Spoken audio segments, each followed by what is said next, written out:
So, a great tip that I've been looking at lately is just making sure that we are, or I am in particular, got my profile up to date. And when I went into my profile, I did realize that LinkedIn, with all of their recent updates, have added a really cool and very easy to use profile section, almost like a checklist.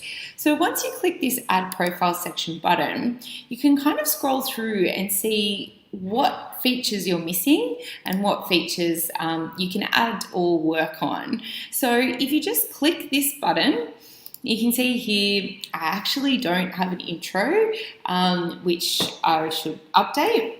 And particularly for me, I'm not really looking for any job opportunities, but I'm definitely providing services to clients. So once I click that, I can add all the services that we offer here at K.I.S, and people can easily and quickly find me via the services that I offer.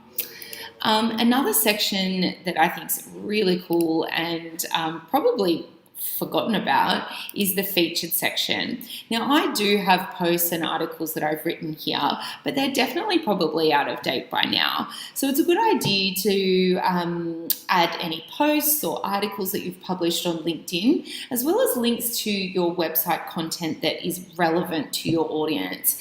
Mainly, I've got links to particular blogs, but you might have developed an ebook or something additional that you can link to via the media or the links section. Background, you should all pretty much have that filled out, but over the years, obviously your work experience and education and certifications change, so don't forget to update all of those, as does your skills, your accomplishments, and any additional information.